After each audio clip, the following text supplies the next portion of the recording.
by the time you're done with this revision series, you're going to be in a position to answer questions relating to identifying the personal attributes required to support overall organizational success. And that is actually the first assessment criteria in level 3, module 4, that is team dynamics and change.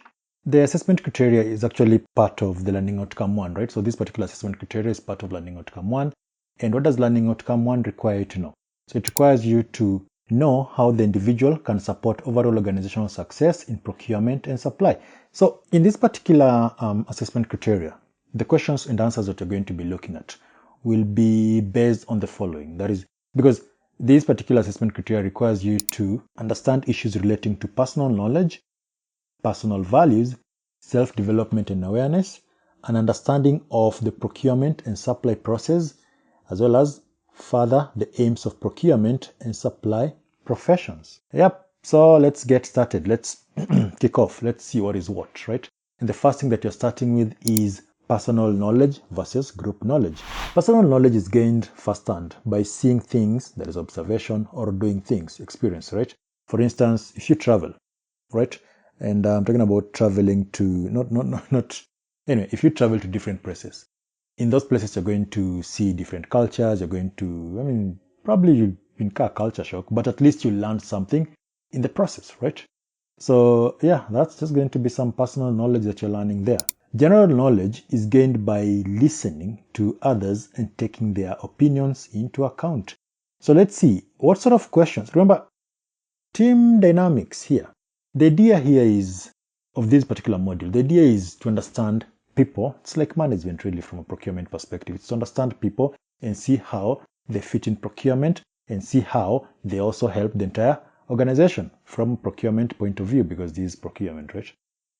So let's jump into the questions that start us off in this particular section. And to start us off, you're looking at questions that are testing your basically questions testing personal knowledge and group knowledge. So what do we have in this case? We have number 1, what is personal knowledge? Quickly, definition, right? What is it? Well, knowledge acquired through group collaboration, said personal, not group, right? Knowledge that an individual gains through personal experience and understanding. So that's pretty much it, because it's not knowledge in libraries, it isn't some formal education. So it's knowledge that an individual gains through personal experience and understanding. Number 2, what is group knowledge? Right. So group knowledge is knowledge acquired independently by one person. Come on, it says group, okay? Knowledge collectively created or shared within a group. So there's that. Easy questions, right? Fairly straightforward. Just, do you know what that is? Which of the following is a characteristics of personal knowledge? So now we are looking at the traits. A, it's objective and verifiable. Not really. It's built on collective input. It is subjective and shaped by individual experiences. It requires group consensus. It's personal, and therefore, for the most part, it's subjective and shaped by individual experiences. You go through something, you learn, you probably don't learn, but the idea is you learn. Number 4. Which of the following is an example of personal knowledge? So now we are looking at example, like you've defined it, but can you give us an example of such? So A, a chef's unique recipe created from years of experimentation. A company's shared knowledge. No, that's not personal. Consensus reached in team brain. No, that's just group and team. Guideline for corporate guideline from a corporate manual, that is just company policies and stuff like that. So it's a chef's unique recipe created from years of experimentation. That is an example there. Another one. What is one advantage of group knowledge over personal knowledge? So group, okay? Talking about advantages. It's more creative, it's more subjective, it integrates diverse perspectives because it is a group. Faster, not really. Groups are complicated. So it just brings in a lot of perspectives. Which of the following is an advantage of personal knowledge now over group knowledge? So we're just reversing that question. It reflects collective experience. It's easier to verify. It allows for unique, innovative thinking. It requires agreement. It's just unique because it's just uniquely you, personal. And another one. So again, look, simple questions just to understand whether you know personal knowledge versus group knowledge. So in this case, which of the following is not a characteristic of personal knowledge? A, it is based on personal experiences. Yeah, that's true. It includes unspoken knowledge unique to the individual. That is also true. It depends on team collaboration for its development. That is not true. So anyway, look, we don't even need to go further. It doesn't depend on, it's personal. So if it is team, then it just becomes group. Okay. So that's the first part. Personal knowledge versus group knowledge. Right. So that's the first thing. Those are the sort of questions that you're likely to be asked there. Paraphrased in different ways. So don't just cram those ones and say, this is what I'm anticipating. Right. If you have any question you ask, let's move on to the next one.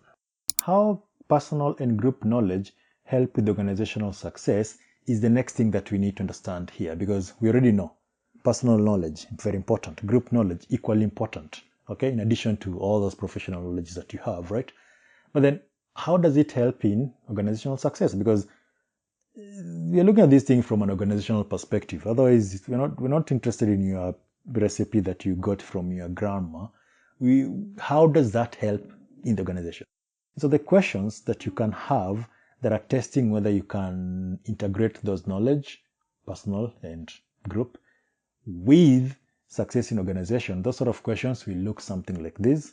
In this case, we have, how does personal knowledge primarily contributes to organizational success? So that's obviously the first one.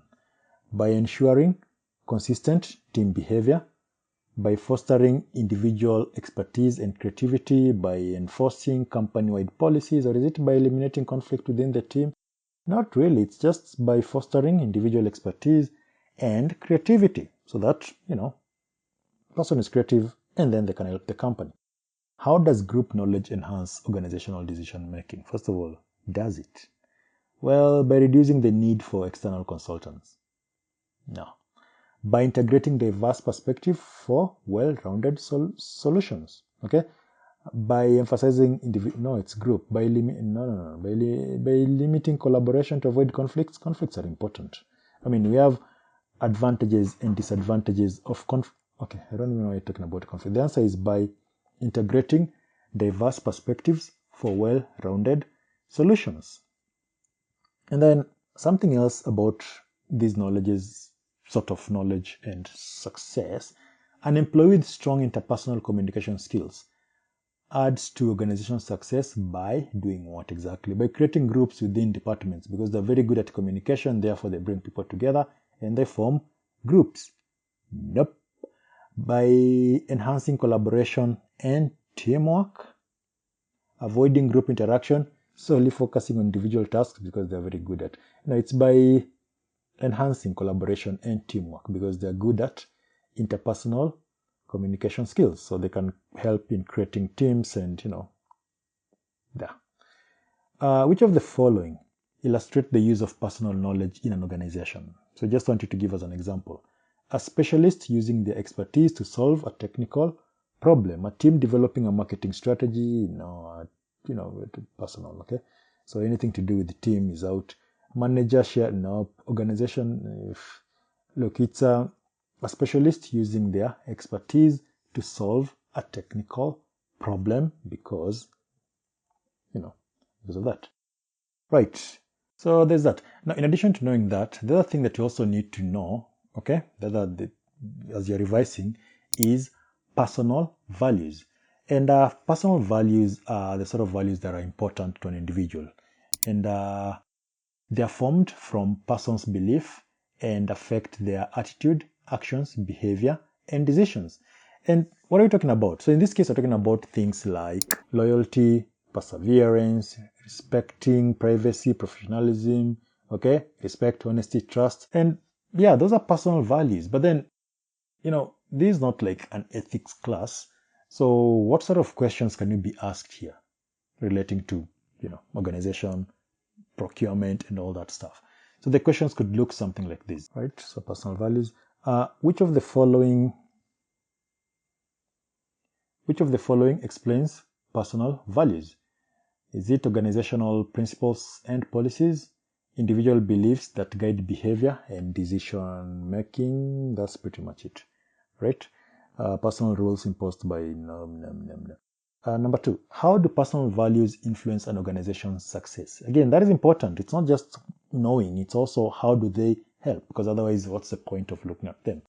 By dictating company policies, by replacing professional training, by eliminating the need for teamwork, by guiding ethical behavior and fostering commitment. So D, takes it. Why is it important for organizations to align personal values with their mission? And so that's a question that is testing whether or not you understand that all this thing just comes down to ensuring success as the learning outcome requires us. So why is it important for organizations to align personal values with their mission? To enforce strict rules and compliance, to encourage greater employee motivation and ethical behavior, to reduce the cost of recruitment, to create uniformity in skills, and it is just to encourage greater employee motivation and ethical behavior. So B takes it. Number 4, how can organizations minimize value conflict among employees? Because look, if everybody has their own values, at some point these values are just going to clash. Okay, so what can organizations do, or rather in this case, what can the organization do to minimize this? By providing training on organizational values and ethics, by ignoring personal values in recruitment, by promoting competition among employees, by discouraging gossip and informal. Look, there are advantages to gossip and informal communication. The issue is just ensuring that, first of all, these people know the organizational values, okay, so A takes it, and ethics, and then they know that anything that is going to be conflicting with those ones is not going to be accepted, okay? So the fact that you say, well, my religious belief says that we should not be taking tea that has whatever, I don't know, whatever it is that religious people believe in. And then the organization has a tea break. So it's like, go stand there. Okay, don't do that. But by providing training on organizational values and ethics. So, again, look, those questions, answers, if you have any question you ask, remember this is revision, right? So you can always inbox, use all those social media, whatever, to ask your questions. And I'll do my best to answer them, or at least talk about them. Now, let's move on to the next thing. Self-development and self-awareness is also part of things that you need to know as part of understanding team dynamics, right? And in this case, we're talking about self-development. So self-development is the process in which an individual's knowledge and abilities improve. And that is closely related to self-awareness, okay? It's not self-awareness, it's just closely related to self-awareness, because self-awareness is an understanding of our personal values and personality, such as our habits, strengths, weaknesses, etc. And why is that important? That is important because it will help, just think of it this way. If you are aware, okay, like you're self-aware, then you know the things that drive you. And then we have those organizational goals. So you know how you can turn whatever drives you into something that can help you achieve the goal and then profit. Or even from a management point of view, think of it this way. If the management can't find a way of reconciling organizational goals with individual goals, then individuals who are self-aware will realize that I'm just wasting my time in this organization. It will never help me to achieve my goals, because in as much as they have their goals, I too do have mine, and therefore you start having high labor turnover. So both are important, development and awareness. Now, from an exam perspective, from questions and answers point of view, here are some of the questions that you need to understand in this case. So what are we looking at? And so in this case, you can have something like self-development, question 1. So self-development is best described by which of the following? So that is just a definition, right? The process of improving one's financial status. The act of relying on others for growth. The process of improving skills, knowledge, and personal qualities, A short-term goal for professional success, so it's C, right? The process of improving skills, knowledge, and personal qualities. 2, which of the following is a key characteristic of self-development? Now they're checking traits. So 1 can be testing definition. This one is just testing if you understand the features. So it happens automatically without any effort. Not true. It requires self-discipline and goal setting. That's true. Okay. Self-development requires discipline and goal set. Do you even need to? Anyway.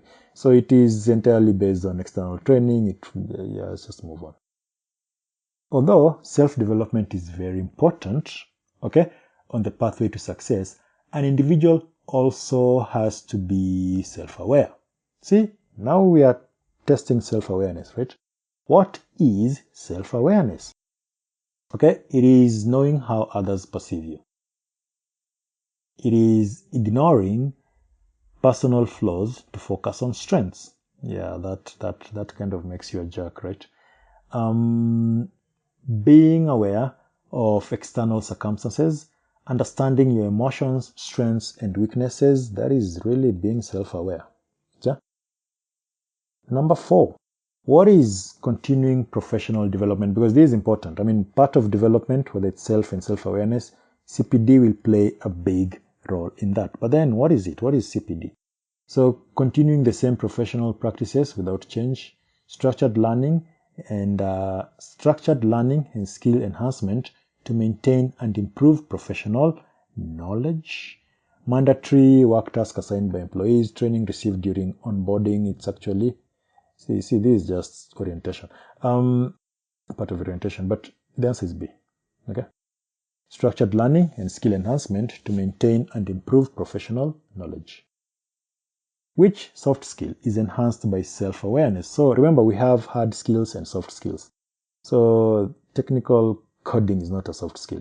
So in this case, emotional intelligence, because the rest aren't. So emotional intelligence is a soft skill, and that goes with that.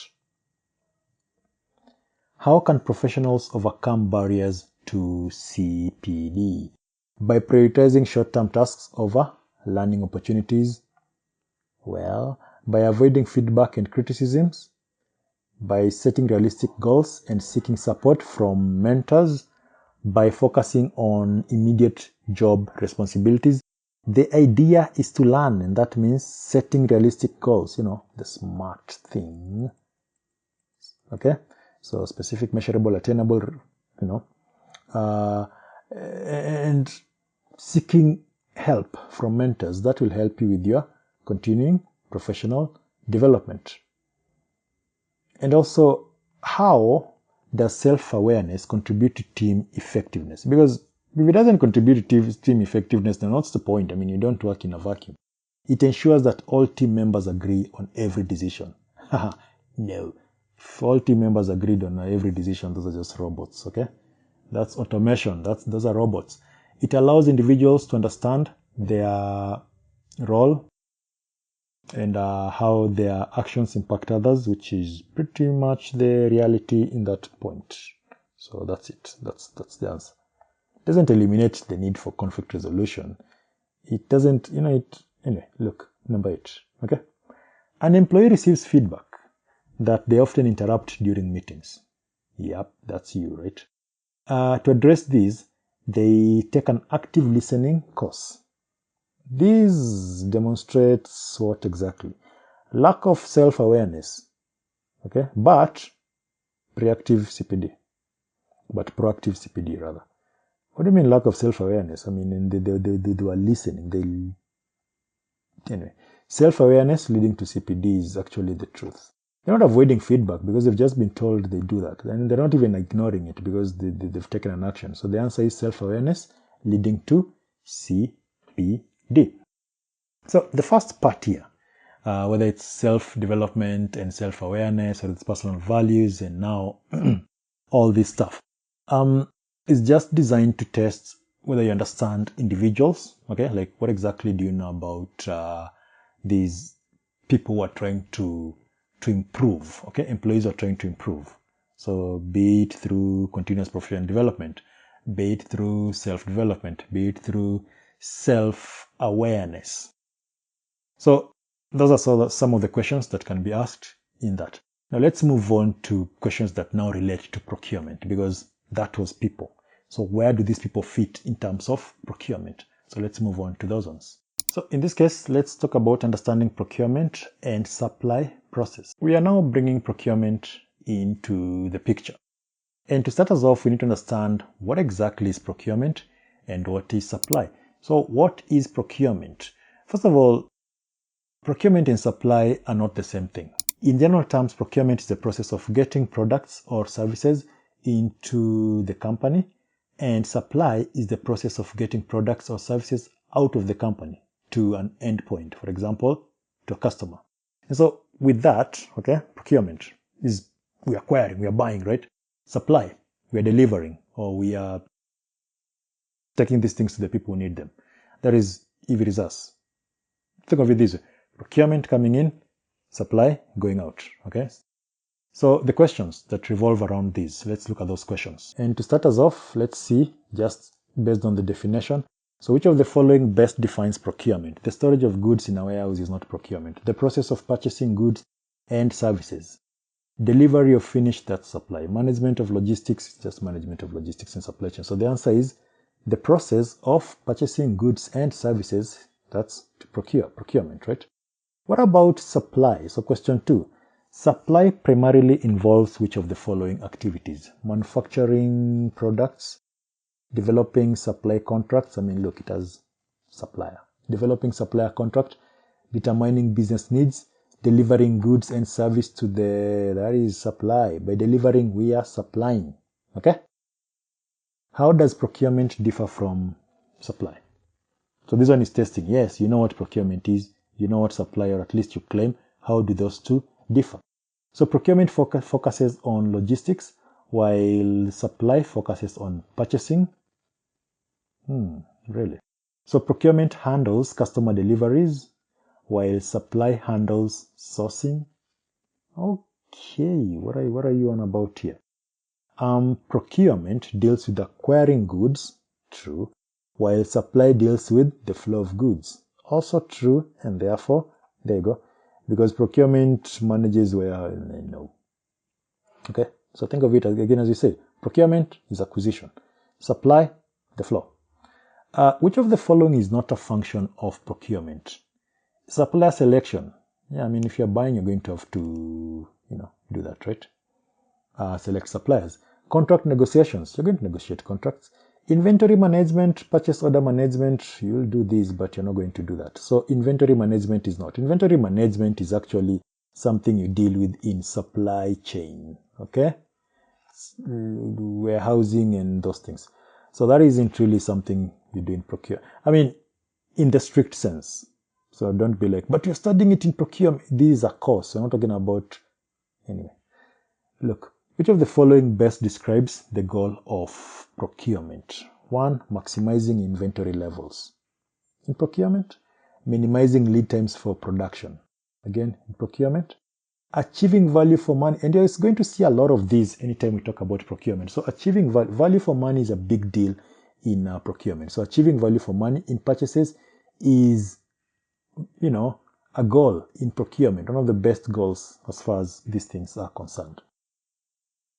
Now, what is the primary focus of supply? So now we're talking about supply. Remember, supply is all about taking things to outside the organization to whatever. Creating long-term contracts with suppliers, ensuring availability of goods and services.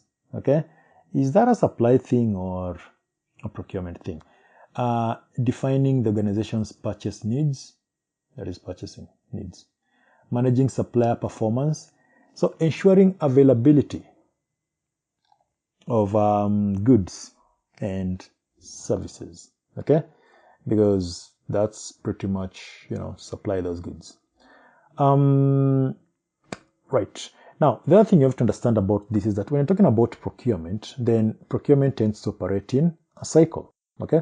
And so that means we also need to look at questions that will test your understanding of the procurement cycle.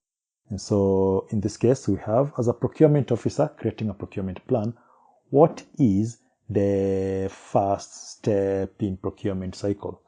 Is it conducting supply evaluation? To do what? You want these suppliers to do what exactly?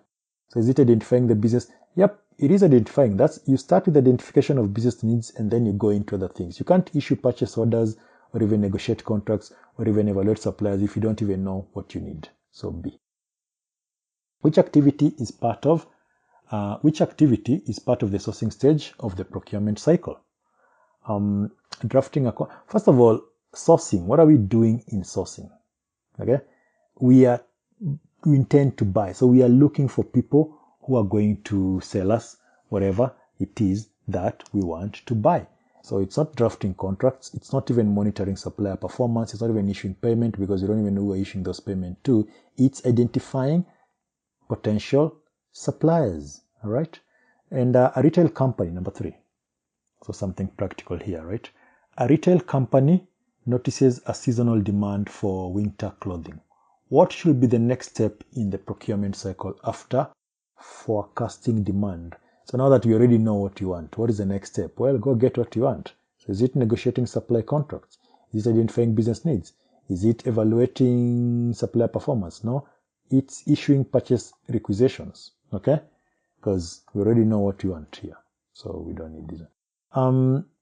Which procurement, again, moving faster here. So if at any point you feel like, just make a note and then let me know, okay, if you are struggling. Which procurement cycle stage involves defining specifications for required goods or service? Defining specifications. Is it No, it's not. It's not even need identification. It's not even contract award. We are defining specifications, which means we are determining, okay, our requirements. Or requirements determination. Okay, what do we need? And then we specify those things. So, what do we need? We need a car. What do we want that car to look like? Requirements. Okay, so now you create your specifications. And remember, specifications can be conformance, but we'll look at those ones. What documents initiate the payment stage in the procurement cycle? Usually that's an invoice, right? So is there anything? Yep, here is invoice. Okay. It's not a purchase order. It's an invoice. A government agency plans to build a public library. It advertises the tender widely. What procurement method is this? So it's tendering, right? Okay, let's see. It's negotiated, it's sole sourcing, they say it widely. Okay, so it's open tendering. It's not a framework agreement because suppliers are not bidding to be part of a list. Okay, so it's open tendering. Look, we've just done 2 things there. We've just looked at questions that are testing your knowledge of what is supply, what is procurement. And then we've gone ahead and also looked at questions that are testing if or not, okay, you understand the procurement cycle. So questions based on procurement cycles. Cycle, not cycles, cycle. If you have any question you ask, you don't sit there with your question. Now let's move on to the next thing. Now the next thing that you need to understand here is specifications. What are specifications? So these are the requirements, right? What exactly do you want? You say, I want a pen, it has to be this color and it has to be whatever. Now you're specifying what you want. Specifications can actually be of 2, okay, broader categories. We can have performance specifications where you simply describe the results that you want and then the supplier gives you things. They use their own creativity. They become creative and get you the results that you desire. Or it can be conformance where you say, you set the standards, you set the rules they have to conform to. Like you say, I want something to be of this dimension, to be of this color, to be of that. So you're giving them things that they need to conform to. So that's the thing with specifications. So from an exam perspective, some of these questions can ask whether you know what specification is, whether you can identify the 2 types, whether you can give example of each, when is it appropriate to use. In fact, look, let's just go to the questions, okay? Straight, save time. Right. What are performance specifications? Again, quickly, starting with definition. Specifications that define the physical characteristics of a product. Specifications that outline the outcomes or results a product or a service must achieve. Specifications that list the supplier's contractual obligation. Those that describe standard packaging. Look, it's specifications that outline the outcome or results a product or a service must achieve. Which of the following is an example of conformance specification? You see, now we're testing example. A. The engine must produce 20 horsepower at 6,000 RPMs, right? No, that is just an output result. The chair must support a load of 150 kg without breaking. Again, that's just an output, right? So that's performance. The paper must be 8.5 times 11 inches with a thickness of, okay, now we are talking conformance. So the answer there is C. The rest are just performance. So this is conformance. Which type of specification allows suppliers more flexibility in achieving the desired outcome? Well, the one that allows them to be creative, and so that is going to be performance. Okay? Right. A business requires a bridge that can support a load of 20 tons. See, that's a result. Okay? Before you even jump into the question, just know 20 tons is a result. That is not something they conform with, and therefore that is an example of performance. Which type of which type of specification is this? We've already answered that. It's performance. They want you to perform that. They want you to carry that much weight. Or support. A retailer requires clothing labels to meet a legal regulation, including font size and material information. So you see, they want you to conform to those things. What type of specification does this illustrate? Straight up, just conformance. Okay, because legal regulations 1, 2, 3, they'll probably give you that. Font size, they're already telling you. Material information, so there's all that. That's the thing with specifications. I mean, it's not really that complicated. The only thing that makes it complicated is when they start giving you examples and then you're like, which one is this one? Is this one? So once you understand that anything that requires you to give certain results without telling you how you get to those results, that is performance. Okay? Or functional, if you like. Anything that says you have to stick to these rules, technical rules, those are technical or conformance specifications. Okay, so let's move on to the next thing. Battle of the forms is the next thing in this case. Think of it this way. When we talk about battle of the forms, you see, just because you have a deal, okay, in business, okay, forget about deals. In business, the thing you have to understand about commercial agreements, okay, is that each party is always trying to limit the exposure or minimize the risks in that particular deal. So sometimes you send certain terms to a supplier. But then the supplier looks at those terms and thinks, these are not favorable terms. They're not favorable terms. And so in their response, they send you their own terms. Like you say you want to buy 12 of these things at this price delivered on this date. And then they say, yes, we can sell you 12 of those things at this new price, and then we'll deliver them maybe faster or, as opposed to the date that you'd given. So if you're not keen, if you just accept their terms, then suddenly you are contracting using the supplier's terms, okay? Or the buyer's terms. The point is, you have this fight going on, and the fight is actually just papers, forms, okay? We're calling them forms, even if you think, well, it was an email. They're just the documents, the terms and conditions that you keep on fighting over. Hence, battle of the forms. Now, from a revision perspective, what sort of questions can you anticipate in this case? So let's jump into the questions and see what those questions will look like. Battle of the forms. So the first one is obviously just a definition thing, right? What does battle of the forms refer to in contracts? A dispute between two companies over choice of legal jurisdiction? No.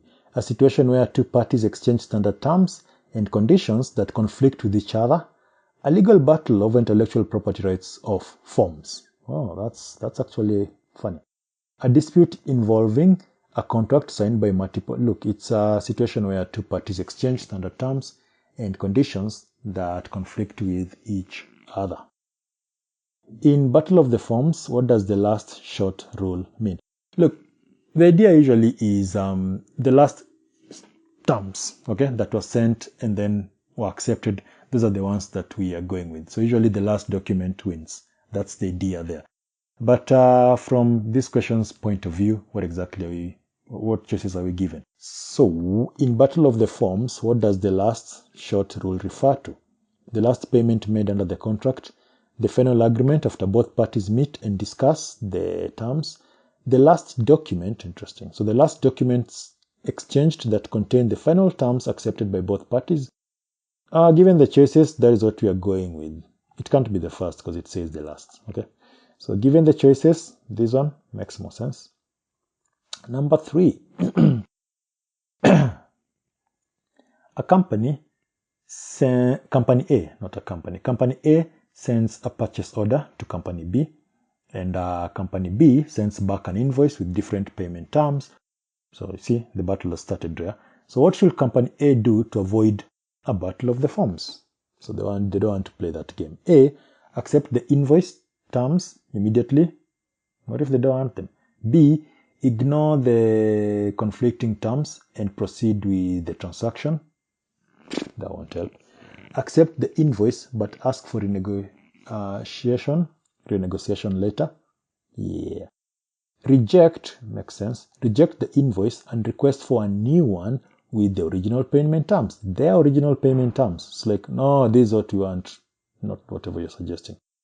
Which of the following, number 4, which of the following is a way to reduce the chances of a battle of the forms when entering into a contract? Because it's one thing to know what it is. You also need to know how to deal with it. A, always use standard terms from the first document received. Well, whose document? B, draft and agree on a final comprehensive contract before any terms are exchanged. C, allow the supplier to send their terms without review. That is just foolish. Use verbal agreements instead of written. Yeah, that's risky. So the answer is draft. Okay, have an agreement. Like, this is what we want. We want to buy these things and this is how we want them to be. And then now when you start fighting over delivery notes, it's like, what are you even doing? You already have an agreement in place. Well, that is the thing with Battle of the Forms. What they are, how they take place, examples, how to avoid them, those sort of things, okay? Practical scenarios. You need to understand all that. I mean, again, we're just revising here. They're like lecture series on all this stuff. If you're interested, just let me know.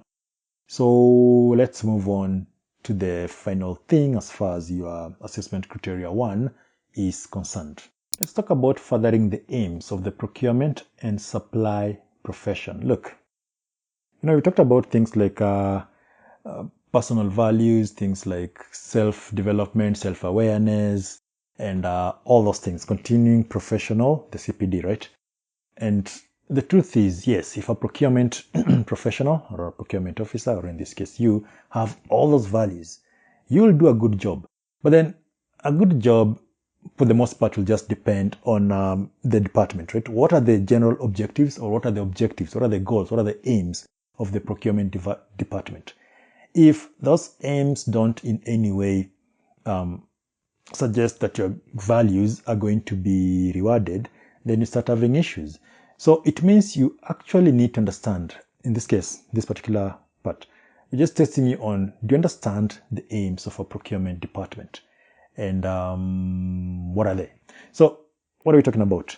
In this case, you're just saying that the general aims of a procurement department will include things like being a strategic and integral part of an organization, ensuring good value for money, ensuring supply is continuous, buying ethically and sustainably, as well as striving for continuous improvement. So with those ones, so if you take those and then you combine them with these values we've been talking about, okay, whether they're personal as well as, self-development, self-awareness from these persons you're working with, then yes, you can achieve better results in procurement. But still, what sort of questions can be asked in relation to procurement aims or objectives? So the questions could look something like this. And in this case, we have, how does a procurement department contribute to ensuring good value for money? I mean, I told you, value for money is a big deal in procurement, right? So by choosing the cheapest supplier every time, Yeah, I mean, then you get to save a lot of money, but then you're risking quality and other things, right? By focusing on quality and cost effectiveness to maximize value, by concentrating on supply relationship rather than costs, by purchasing large quantities regardless of necessities. No, by focusing on quality and cost effectiveness to maximize value. What does ensuring continuous supply in procurement typically involve? You see, these are all those managing supply chain risks sort of questions. So does it involve regularly evaluating and managing supplier risks to avoid disruptions? I mean, I've sort of answered it, right? So by relying on emergency orders for urgent needs, by ignoring market changes, or even does it involve purchasing only from a single? No, look, the answer is regularly evaluating and managing supplier risks to avoid disruptions. Again, as I said, when we talk about continuous supply in procurement, it's part of managing supply chain risks. So there is that. What is a key objective of ethical procurement practice? Again, look, a big part of your questions, or rather your syllabus, now has these ESG things, okay? Where we're talking about social governance, sustainability, environmental consciousness, those sort of things. So ethics, very important. And what is a key objective of ethical procurement activities? Reducing cost at any expense. Yeah, that's not ethical, right? Minimizing the organization's legal risk by doing what? Buying from suppliers who prioritize fairness, transparency, and environmental impact, and that's it. So ethical procurement will also depend on the people you're dealing with. So if you have your ethical practices, but your suppliers don't, then that's just double standard. There's a way they call it. Won't even bother. Anyway, how does striving for continuous improvement benefit a procurement department? Well, by eliminating the need for supplier management. You're always going to manage suppliers, so don't even think about it. By fostering an environment of innovation, efficiency, and cost savings. By focusing solely on internal processes. By reducing supplier base. Now, it's by fostering an environment of innovation, efficiency, and cost saving. That way, you are striving for continuous improvement, okay? And that will benefit that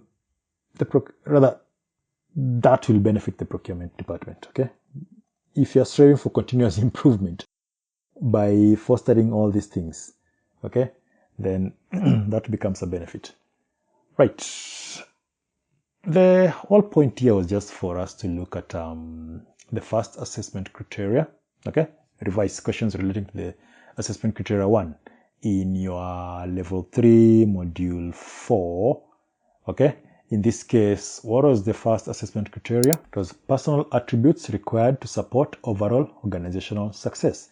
And that meant looking at things like personal knowledge, personal values, self-development and awareness, and understanding of the procurement and supply process, as well as further the aims of procurement and supply profession. Right. So if there is any question, okay, do let me know. I'll see you in the next video. Remember, this was just this revision. We are doing a lot of this revision series. So see you in the next one.